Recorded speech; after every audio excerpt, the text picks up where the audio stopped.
Eu queria convidá-los a juntos lermos a palavra do Senhor no Evangelho segundo nos escreveu João, capítulo 3, versículo 16.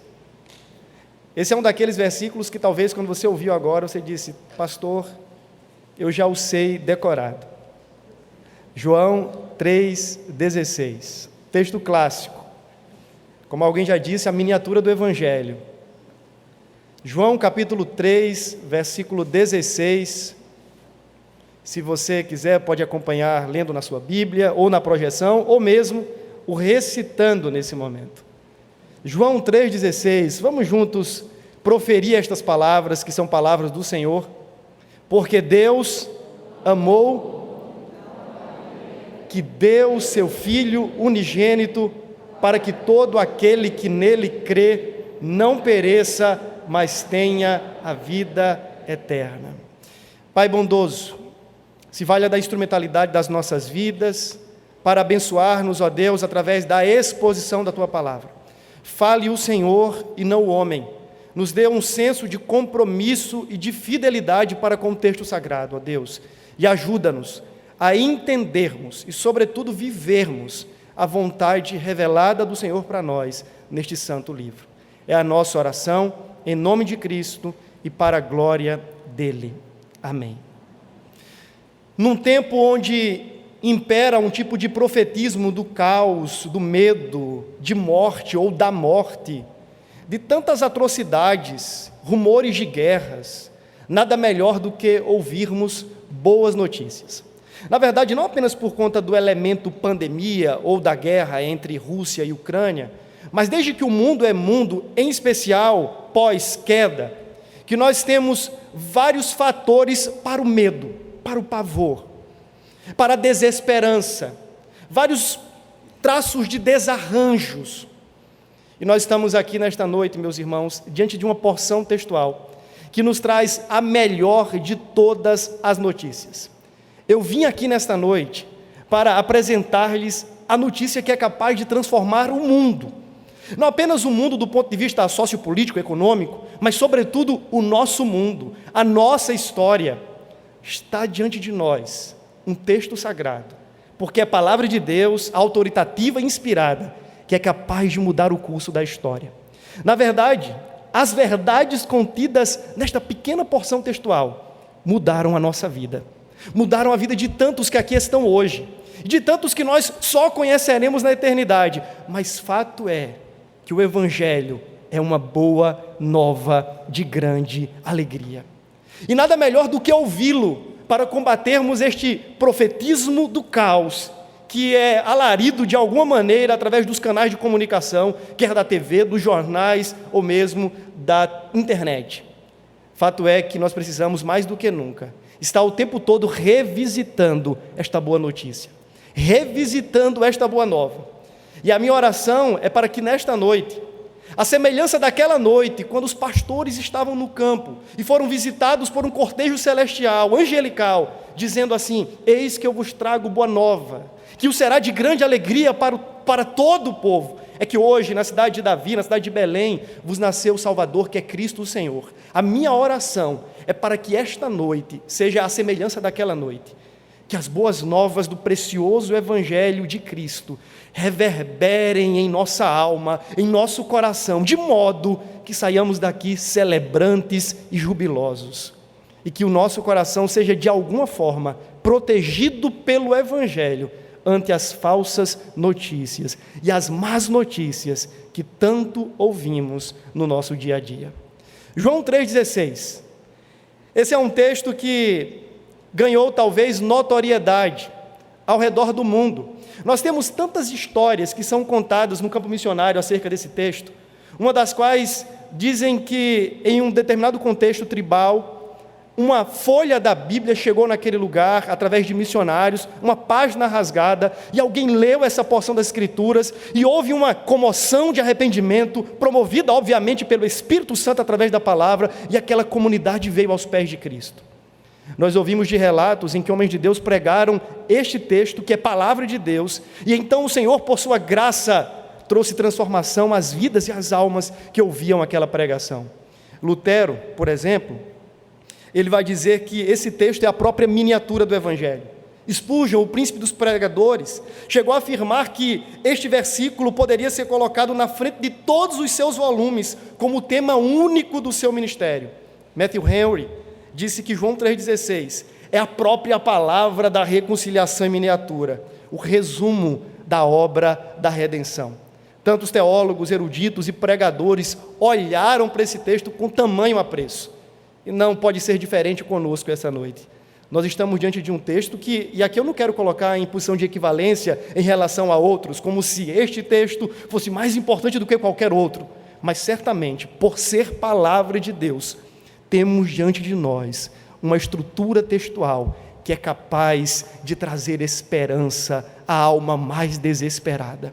Temos diante de nós uma porção textual que é capaz de trazer alegria ao coração mais abatido, mais desalentado, porque temos aqui, meus irmãos, o coração do Evangelho, e nós precisamos do Evangelho. Há quem diga que o Evangelho é o ABC da fé cristã. Timothy Keller diz: vocês estão enganados. O Evangelho é o A a Z da vida cristã.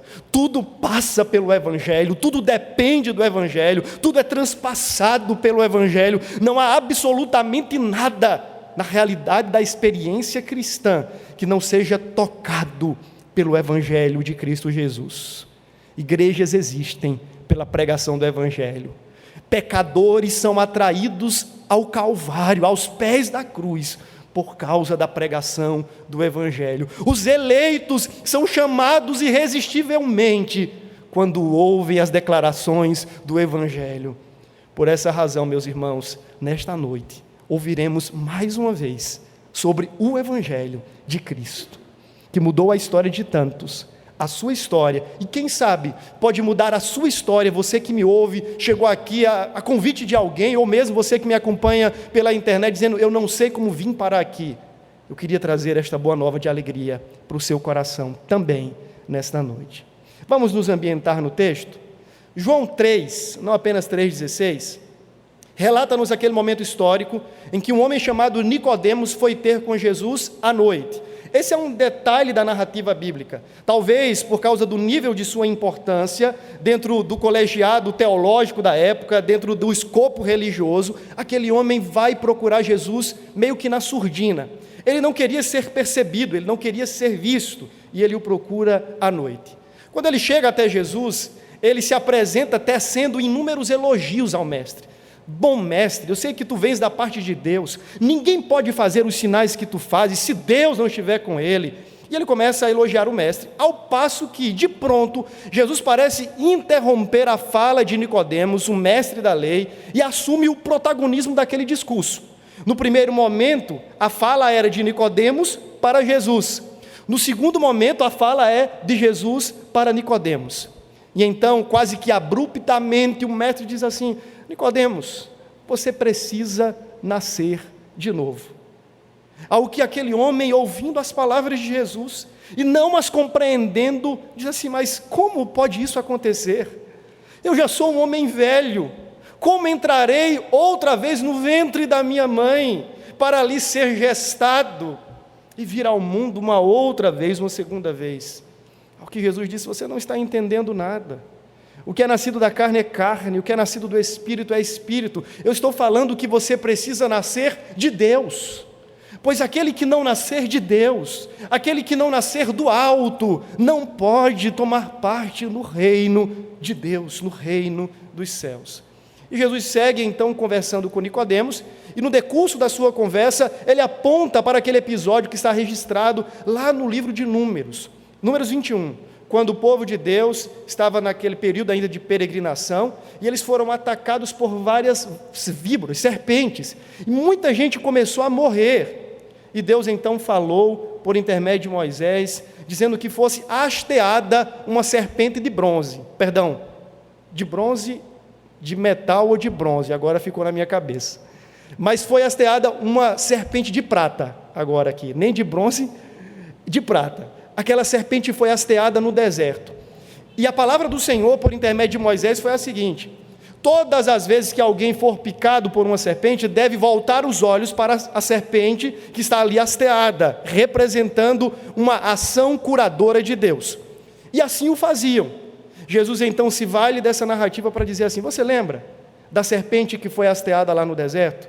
E que quem punha os olhos nela recebia cura da parte do Senhor? Pois bem, você precisa entender que aquilo ali era um tipo, e apontava para algo maior, o Filho do Homem sendo hasteado, sendo erguido no madeiro, para que aqueles que ponham os seus olhos nele, também sejam por ele salvos. É preciso lembrarmos que mais do que o veneno de uma víbora, todo homem está contaminado pelo veneno do pecado. É preciso recordarmos nessa noite que o grande mal e a grande morte do mundo não advém das situações e circunstâncias fatalistas, mas da presença do pecado no coração humano. Aqueles homens, ainda que curados da picada da serpente, eles vieram certamente a morrer em algum outro momento da história. Mas Jesus diz assim: então é importante que o Filho do Homem seja levantado, para que aquele que nele olhar, para que aquele que puser os olhos nele, tenha vida eterna. E o teor, o coração da fala de Jesus é basicamente esse: vida eterna. Aquele que crer no Filho, aquele que vier ao Filho, aquele que fixar os olhos em fé no Filho, receberá a vida eterna. É partindo desta conversa sobre vida eterna que Jesus diz assim: sabe por quê? Porque Deus amou o mundo. Ele está falando do Filho do Homem que seria levantado no madeiro como uma expressão do amor de Deus, o Pai. Tendo dito isto, nos ambientado no texto bíblico, eu queria propor uma tese e argumentar em cima dela. À luz do texto, eu posso afirmar, em forma de tese, que aqui Jesus está falando sobre o amor de Deus. Mas não apenas isto. Ele está falando que este amor é um amor grandioso e exponencial, incomparável a tudo que nós conhecemos. Eu queria, portanto, nesta noite falar com vocês sobre o grande amor de Deus. E eu queria provar biblicamente as razões pelas quais eu estou afirmando que este amor é grande. Por que eu estou adjetivando este amor como amor grande? Veja o texto comigo, por gentileza. E eu quero começar dizendo que este amor é grande, antes de tudo, por causa da sua procedência. Diz a palavra que Deus amou o mundo. E uma pergunta precisa ser suscitada aqui. E a pergunta é muito simples: de onde procede este amor de Deus? Onde ele é gestado? Onde fica o seu útero? De onde ele brota? De onde ele jorra? De onde ele nasce? De onde procede o amor de Deus, meus irmãos? Olhando para o texto bíblico do mesmo autor, porém em uma de suas cartas, primeira carta de João, capítulo 4, versículo 8, nós lemos a sublime declaração de que Deus é o que, irmãos? Amor. Veja, nós estamos estudando, inclusive, na sala de primeiros passos, sobre os atributos de Deus. Deus se fez conhecido, Deus se fez revelado, e Ele o fez através da manifestação de várias atribuições do seu ser. Nós sabemos, à luz das Escrituras, por exemplo, que Deus é bondoso, onipotente, onipresente, onisciente. Sabemos que Ele é justo, sabemos que Ele é um Deus santo, benevolente. Deus revelou-se, à medida que Ele foi revelando, Ele deu a conhecer aspectos do seu ser. Mas existem 3 declarações bíblicas que apontam não para atributos ou atribuições do ser divino, mas para a própria essência desse ser. A Bíblia diz em João 4 que Deus é Espírito, e essa declaração não diz respeito a uma atribuição do ser de Deus, ainda que Deus, como um dos seus atributos, tem o atributo da espiritualidade, mas a ideia de João 4 é falar de algo que está em Deus, que compõe o próprio ser do divino. A Bíblia diz, na primeira carta de João, que Deus é luz, e que não há nele trevas nenhuma. Nesta mesma epístola, nos é dito que Deus é amor. A lógica é que as 3 declarações, Deus é Espírito, Deus é luz e Deus é amor, extrapolam o conceito de atributos. A ideia é que essas declarações são composições essenciais do ser de Deus. São declarações que apontam para a própria essência do ser divino. Então, quando a Bíblia diz que Deus amou, a Bíblia não está falando apenas de um ato ou do exercício de um atributo de Deus. A Bíblia está falando da manifestação do próprio ser de Deus, porque Deus é amor. O amor de Deus é grande, porque procede e tem origem no próprio Deus. Deixe-me lhe fazer uma pergunta retórica aqui. Qual é o tamanho de Deus? O profeta Isaías tentou de alguma forma mensurar poeticamente qual o tamanho desse Deus. E a sua conclusão é que o seu tamanho é imensurável. O seu cálculo é inconclusivo. Qual é o tamanho de Deus? Se os céus são os céus do Senhor, se a terra é apenas o estrado dos seus pés, se Ele recolhe as águas do oceano na concha de suas mãos, se Ele pesa os montes e os outeiros como que em balança, a pergunta é: qual é o tamanho desse Deus? E óbvio que nós não temos esta resposta.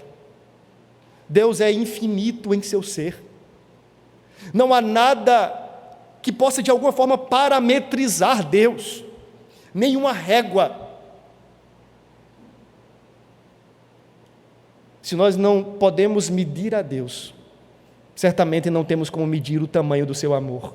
Porque se Deus é amor, a lógica é que o amor é do tamanho de Deus. Se Deus é imensurável em seu ser, Ele também, em decorrência disso, é imensurável em seu amor. Se eu não posso medir o tamanho de Deus, também não posso medir o tamanho do seu amor.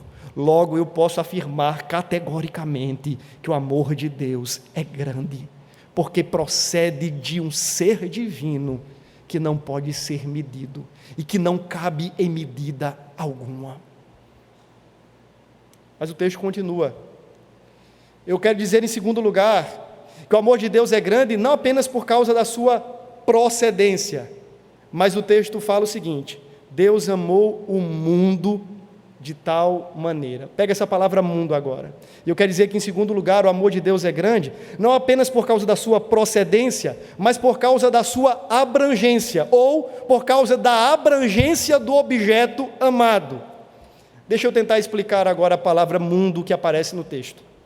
Essa palavrinha só foi motivo de um tratado teológico de John Owen. Nós temos essa obra traduzida para o português, onde ele fala sobre a morte da morte na morte de Cristo. Olha o título do livro: A morte da morte na morte de Cristo. É um condensado do tratado teológico que ele escreveu para mostrar que Cristo morreu tão somente pelos eleitos. E um dos textos bases que ele usa para refutar a ideia de que Cristo morreu por todos é inclusive o texto de João 3,16. Ele começa dizendo o seguinte: há pelo menos 3 significados para a palavra cosmos na Bíblia.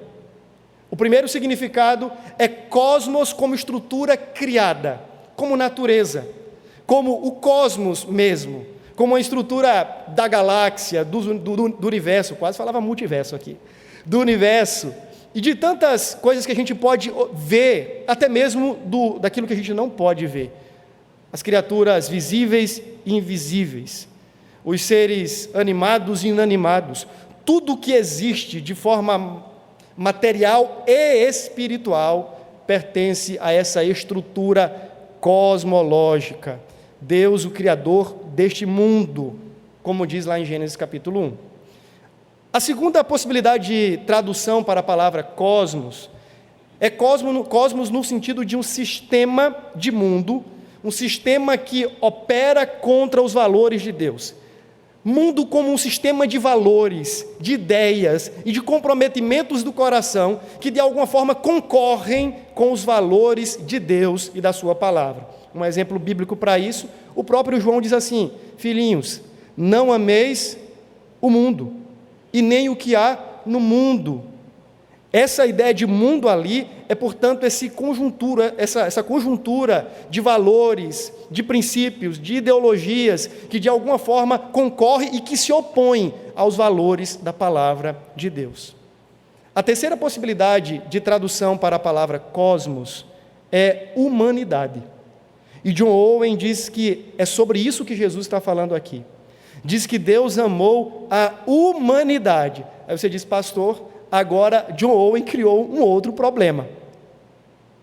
Porque se Deus amou a humanidade, e o amor de Deus é redentivo, e o amor de Deus expia a multidão de pecados, então, se todos são amados por Deus, então todos são redimidos por Deus. E aí é quando John Owen fala o seguinte: o amor de Deus aqui pela humanidade, ele não é indistintamente. Deus não amou uma humanidade indistintamente com este amor aqui, não. Porque a lógica dele é o seguinte: todo aquele que é objeto do amor de Deus é também, em decorrência disso, objeto da graça salvadora de Deus. Não há ninguém que seja amado por Deus e que tenha o seu fim eterno no inferno. Isso seria uma incongruência ao pensamento teológico, diz John Owen. A ideia é, todo aquele a quem o Senhor amou na eternidade, vale aqui salientar, todo aquele a quem o Senhor amou, Ele também salvou no tempo e na história. Então a ideia é de que mundo aqui como humanidade é gente de toda a humanidade. Gente de toda tribo, língua, raça e nação. É gente sem acepção de pessoas, ainda que a nossa teologia afirme que sim, a morte de Cristo era suficiente para perdoar os pecados do mundo inteiro. Fato. Entretanto, todavia, porém, esta morte só foi eficiente para perdoar os pecados daquele a quem o Senhor, na eternidade, já conhecia e já amava. Então a tese de Owen é que Deus amou o mundo, e este mundo é uma humanidade indistinta no sentido de que, distinta, no sentido de que nesta humanidade estavam aqueles que já eram na eternidade objetos do próprio amor de Deus. E eles então receberam como prova deste amor a providência da graça na pessoa de Cristo. Mas há uma questão que a gente precisa entender ainda sobre essa questão da abrangência do amor de Deus. Veja, o amor de Deus é grande não apenas por causa da grandeza do mundo, pensando geograficamente, não apenas por isso, mas por causa da grandeza da malignidade, da grandeza do pecado, da grandeza do caos do objeto amado. Seria talvez até normal pensarmos em Deus amando gente boa, amando gente que reciprocamente o ama. Mas que mundo é esse que Deus ama? Que mundo é esse que se torna objeto deste amor extravagante e exponencial do Deus eterno? Que mundo é esse? E a Bíblia nos fala, é um mundo de ojeriza a Ele, é um mundo que vive em rebelião a Ele, é um mundo que chuta para longe os seus mandamentos, é um mundo que o tempo todo tenta se desvencilhar da sua lei, da sua palavra. É um mundo que continua vivendo seduzido pela falsa proposta de Satanás de uma vida autônoma. É um mundo que blasfema contra Ele. É um mundo que o despreza. É um mundo que o rejeita. Isso torna o amor de Deus ainda maior. Ele está amando um mundo que é grande em podridão, grande em pecado, grande em rebelião, grande em transgressão. Esse era o estado do mundo quando Deus resolveu amá-lo. Meus irmãos, Paulo vai dizer assim: até que alguém se aventuraria em amar um justo. Mas o que há de especial nisso? A grande beleza do amor é quando ele se manifesta despretensiosamente em direção àqueles que não merecem nada, antes mereciam ira. O amor de Deus é grande, primeiro por causa da sua procedência, porque tem origem em Deus, E segundo, por causa da sua abrangência, porque abrange um mundo que é grande em pecado, que é grande em rebelião, mas mesmo assim foi feito objeto desse amor. O texto continua: o amor de Deus é grande por causa da sua procedência, é grande por causa da sua abrangência. Terceiro, ele é grande por causa da sua transcendência. Deus amou o mundo de que maneira, meus irmãos? De que maneira Deus amou o mundo? Pode falar. Como as mães amam os seus próprios filhos? É isso? Como os pais amam os seus filhos? Como o marido ama a esposa? De que maneira Deus amou o mundo? A que compararemos este amor? E a inspiração bíblica, o próprio Espírito de Deus, iluminando e inspirando a consciência do autor sagrado, não se vale de nenhum comparativo para este amor, porque certamente não haveria absolutamente nada a que se comparar ao amor de Deus. E a Bíblia tão somente diz que Deus amou o mundo de uma maneira tal, de uma maneira tamanha, de uma maneira indescritível, de uma maneira que transcende as mentes, os poemas, as composições, as declarações, qualquer enunciado humano, qualquer comparativo humano, seria de longe vazio, quando comparado ao amor de Deus. Este amor é grande porque ele transcende toda e qualquer estrutura de comparação. Se imagina agora sendo amado por este Deus, com esta medida de amor, que transcende a tudo e a todos, transcende inclusive o tempo. O verbo aqui, o verbo amar, está conjugado no passado. Deus amou. A ideia é de que este amor já é um amor definitivo e completo. Quando foi que Deus nos amou? E segundo a Bíblia nós aprendemos que Ele nos amou na eternidade. Ele nos amou quando nem ainda pensávamos no seu nome. Ele nos amou quando éramos uma substância informe no ventre materno. Ele nos amou. E este amor transcende o próprio tempo e transcende o espaço, porque ele nasce na eternidade. Deus não nos amou em decorrência ou resultante ou resultando de algo que nós fizéssemos por Ele, como se Deus estivesse nos recompensando a algo bom, ou em relação a algo bom que fizemos em direção a Ele. Não, não. A Bíblia diz que Deus amou, e este amor transcende tempo, espaço, transcende a lógica, transcende toda a capacidade humana. Esse é o amor de Deus, meus irmãos. Ele é grande por causa da sua transcendência. Diz assim: pastor, tem uma música ali, e esta música fala assim, explicitamente, profundamente, inerrantemente sobre o amor de Deus. Escuta aqui, pastor, veja como este autor aqui, ele foi seletivo na escolha das suas palavras, e ele conseguiu agora descrever o amor de Deus. Eu falo, você não entendeu nada, é indescritível. Pastor, tem um poeta ali, que ele recita uma poesia sobre o amor de Deus. O senhor precisa ver, o senhor precisa ouvir. Você não entendeu? A melhor das penas, das vozes, da lírica humana, a melhor de todas elas, se juntássemos aqui nesta noite, os melhores poetas de João Pessoa, os melhores músicos, artistas, os melhores comunicadores, e pedíssemos para que todos eles falassem sobre o amor de Deus, um a um, eles não conseguiriam esgotar a transcendência deste amor, meus irmãos. Ultrapassa aquilo que a gente conhece como amor, é o que a gente chama de teorreferência.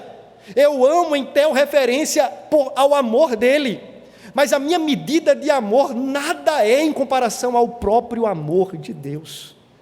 Transcende a tudo, a todos e a todas as coisas.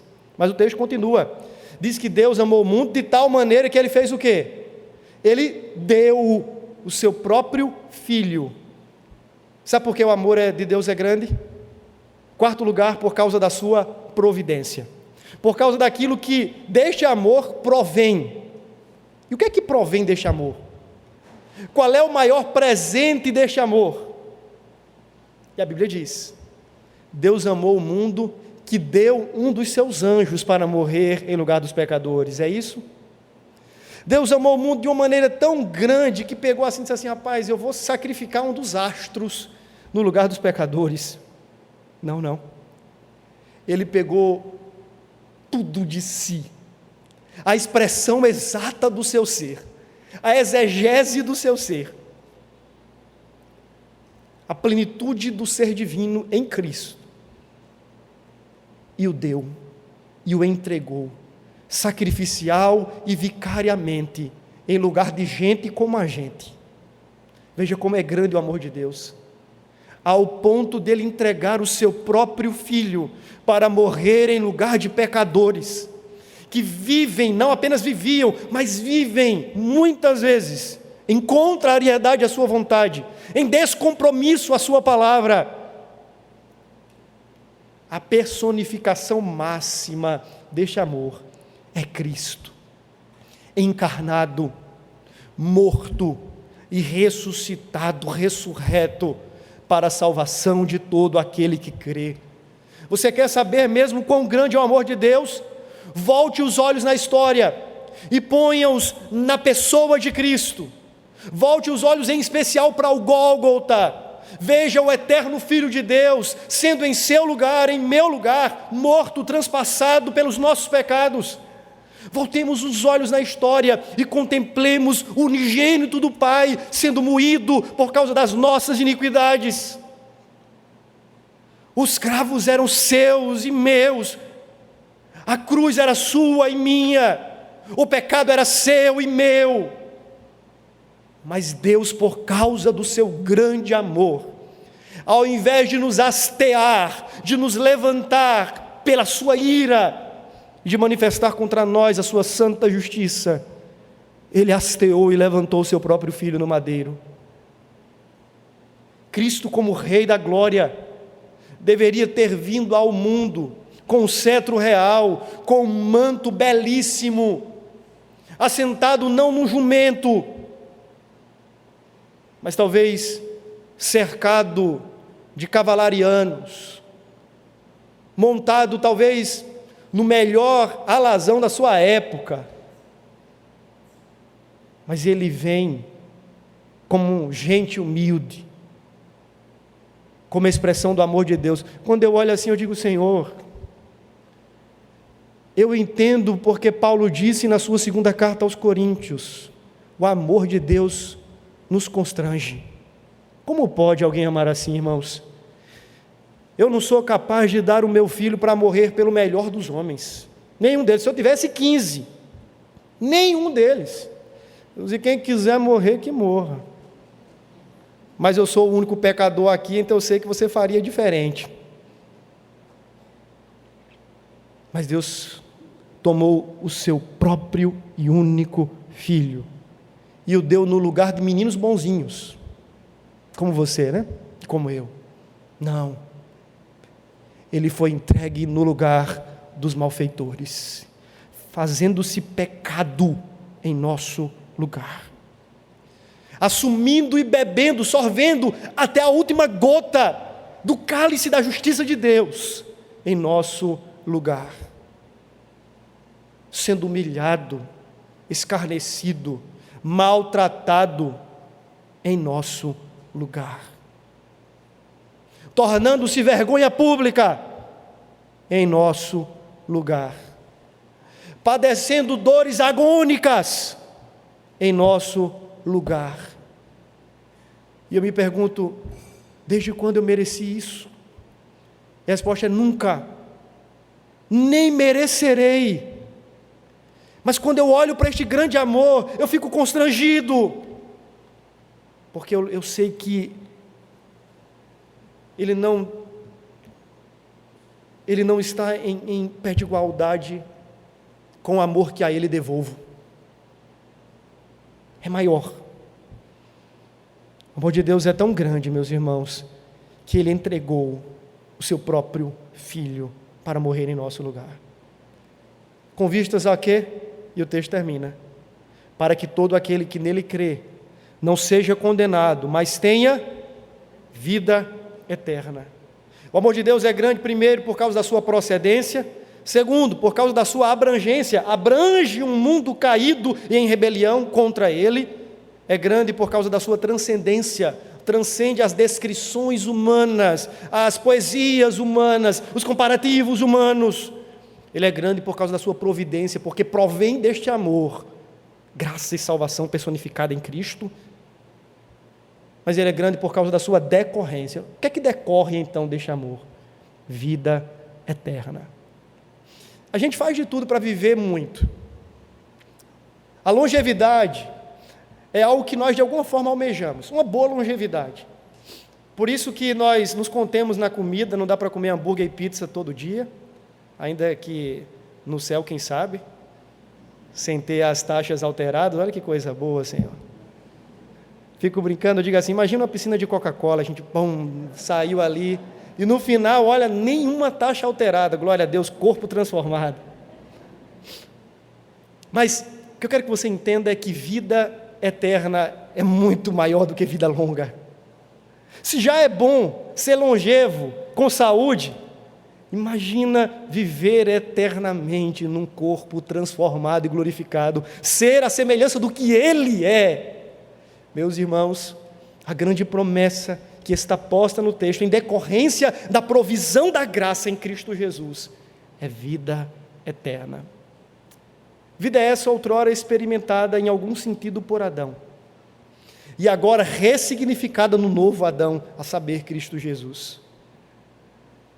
Esse amor de Deus é tão grande,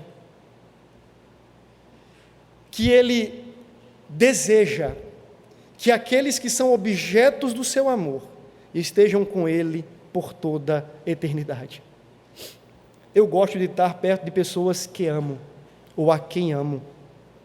Eu gosto de estar perto dos meus filhos, da minha esposa, dos meus pais. Nós gostamos disso. Nós queremos estar perto de pessoas que amamos. Este amor é tão grande, mas tão grande, que o Senhor em Cristo tornou possível, pelo único meio possível, tornou possível a vida dos objetos amados, uma vida eterna com Ele, como expressão deste amor. Não apenas por alguns anos da nossa vida, nós desfrutaremos da companhia deste Deus amável, mas eternamente estaremos nos relacionando com o Deus que nos amou. Eternamente estaremos espantados e maravilhados com a grandeza deste amor. Eternamente seremos lembrados que estamos ali por causa deste amor. Eternamente estaremos com aquele que nos amou primeiro. Não que nós o tenhamos amado, disse o apóstolo João, mas que Ele nos amou primeiro. E este amor é tão grande que Ele criou um único meio possível para que nós pudéssemos estar eternamente ao seu lado. Ok, pastor, entendi a palavra. O que é que a gente faz com isso agora? Nós precisamos ter pelo menos 4 ou 5 reações a este amor. A primeira delas é gratidão. Se você voltar para casa hoje e disser assim, rapaz, é mais ou menos esse amor, eu vou orar para Deus levar para o céu, meu irmão. Porque diante deste amor, eu no mínimo tenho que ser grato. Dizer assim, Senhor, eu não mereço. Mas absolutamente eu não mereço.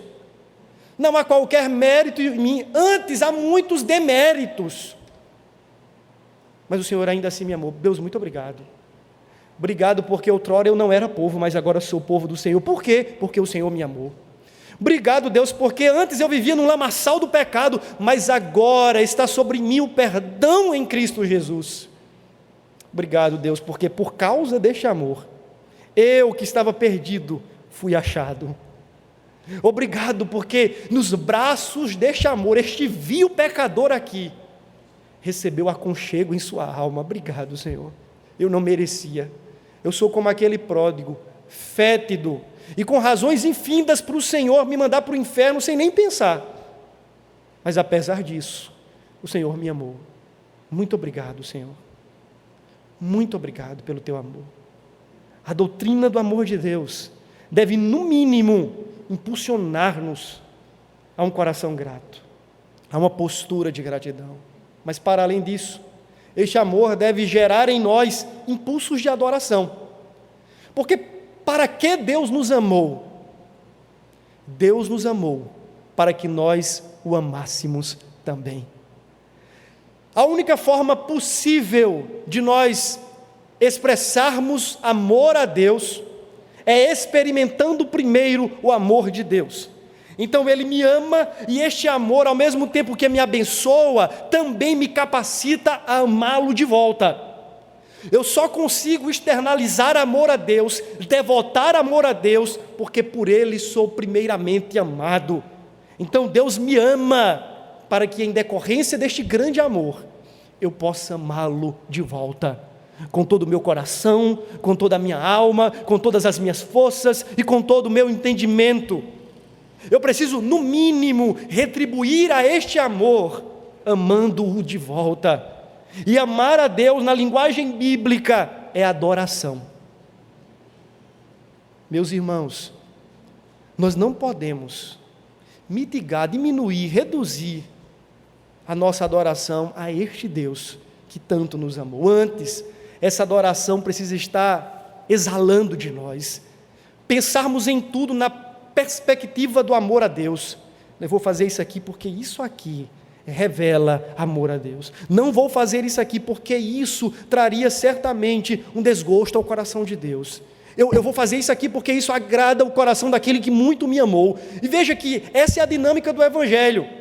Eu não amo e em troca sou amado. Eu não obedeço e em troca sou salvo. Eu não o conheço e em troca sou conhecido por Ele. Não. Eu sou conhecido por Ele, sou amado por Ele, sou encontrado por Ele, e então eu amo de volta, eu sirvo, eu o conheço e eu começo a andar com Ele. Deus é sempre esse agente ativo, se movendo na história, operando segundo o seu querer, e eu apenas respondo. E a minha resposta ao seu amor precisa ser uma resposta de amor. E a pergunta que você precisa se fazer nessa noite é: será que eu tenho amado a Deus? Ou o meu amor a Deus é um amor apenas verborrágico, de palavras, de declarações frívolas? Filhinhos, como disse João, nós precisamos amar a Deus, mas aí tem um outro detalhe, e o teólogo João vai dizer: eu não posso amar aquele a quem não vejo, sem antes amar aquele que eu vejo. Sabe, uma terceira implicação do amor a Deus, ou do amor de Deus, é amar o outro, a quem Deus amou. João está falando ali da comunidade da fé, especificamente. Ah, pastor, eu amo a Deus. O senhor não sabe como eu amo a Deus, é mesmo? Não aguenta sentar do lado do irmão. E o mesmo João que escreveu aqui disse assim: vocês não entenderam. Nós não podemos dizer que amamos a Deus, em decorrência do amor de Deus, sem que este amor seja de alguma forma claro, evidente, nas nossas relações comunais. Eu amo a Deus e eu demonstro esse amor a Deus, que resulta do amor de Deus, quando eu amo os meus pares em Deus. O amor comunal é uma expressão e uma devolutiva ao amor a Deus. Eu preciso amar, meus irmãos, amar a Deus, mas eu preciso amar aqueles a quem o Deus que me amou também ama. Mas nós precisamos também ter uma outra resposta a este amor, a resposta da proclamação. Você sabia que existem ainda centenas de milhares de pessoas que não conhecem esse amor? E a pergunta que nós precisamos responder nesta noite é: como saberão, como conhecerão, como ouvirão, se não há quem pregue? Como estas tantas vidas, mundo afora, que continuam sendo engolidas pelo profetismo do medo, da morte, do caos, do drama, do dilema, experimentarão deste amor, se nós que por este amor fomos alcançados, continuamos emudecidos e calados? Como homens e mulheres mundo afora poderão experimentar o amor de Deus, este amor que nos alcançou, se nós continuamos ensimesmados, calados e silenciados? Muitos precisam conhecer e provar deste amor de Deus, mas para que isso aconteça, alguém precisa sair e ir, alguém precisa falar, alguém precisa romper. Quem estava hoje pela manhã vai entender, com a cultura de Babel, com aquela cultura centralizada, centrada em nós, eulátrica, ególatra, e sair em direção àqueles a quem Deus deseja alcançar por sua graça.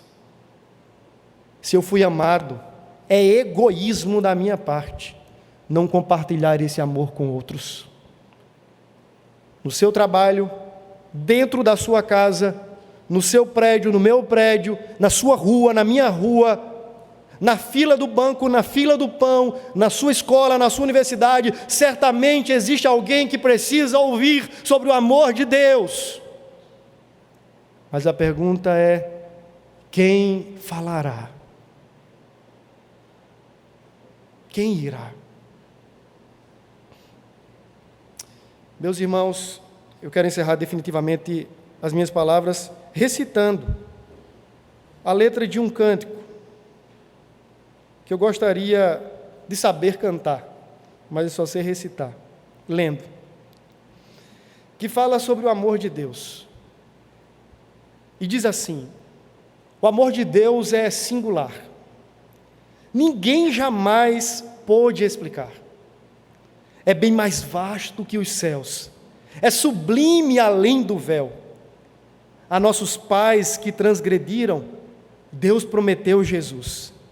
Que amor sem par eles ouviram, lindas promessas da cruz. O amor de Deus, tão rico e puro, ao homem vil salvou. Jamais tem fim, é bem seguro, ao céu de luz eu vou. Preste atenção nessa parte agora. Se os mares todos fossem tinta, e os céus sem fim fossem papel, se as aves todas fossem penas, e os homens todos escrivães, nem mesmo assim o amor seria descrito em seu fulgor. Ó maravilha deslumbrante, esse eternal amor.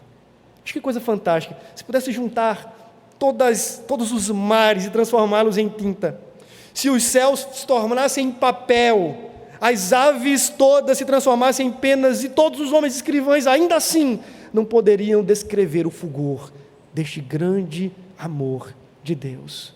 Portanto, meus irmãos, diante desta boa notícia de que Deus amou o mundo, sejamos gratos. O amemos de volta, porque foi para isso que Ele nos amou. Amemo-nos mutuamente e proclamemos esta mensagem de amor. E o quinto e último ponto, que já estava fugindo da minha cabeça, e agora eu encerro de fato. Eu digo que esta doutrina traz para nós uma implicação de afirmação, de identidade. Quem é que eu sou? Uma vez eu, brincando com um pastor amigo, eu falei assim: rapaz, não é fácil acordar de manhã e olhar para isso aqui todo dia no espelho. Eu preciso de um incentivo para afirmar-me. E o melhor deles é saber assim: Deus me ama. Olha assim e dizer assim: rapaz, está feia a coisa, mas Deus me ama. No mundo de tantos ismos, onde a gente fica o tempo todo, encontrando nomenclaturas para problemas, onde as pessoas estão o tempo todo buscando afirmações no corpo, na estética, nos outros, nas posições sociais, seja lá como for, a gente parece que o tempo todo está mendigando alguém que nos ame, alguém que nos acolha, alguém que nos abrace, alguém que nos veja como aceitável. Se você é cristão, meu amado, você não precisa disso. Todas as vezes que, como eu, você se olhar no espelho, você diz assim: Deus me ama, ainda que o mundo me odeie, ainda que Satanás e todas as suas hostes estejam contra mim, ainda que eu não tenha encontrado o meu lugar de afirmação na sociedade, pouco importa. Há um Deus que me ama exponencial, extravagantemente, e o seu amor extrapola qualquer amor humano. Eu sou amado por Deus e ponto final. Isso me define, isso me afirma. eu sou amado em Cristo Jesus. Saia daqui com essa palavra no seu coração. Você é amado de Deus, você é amada de Deus, você é amado por Deus, você é amada por Deus. Tudo isso na pessoa bendita de Cristo Jesus. Que Deus nos abençoe e Ele faça com que esta palavra possa cumprir os seus propósitos no decorrer do restantezinho dessa noite e também da nossa semana. Deus abençoe.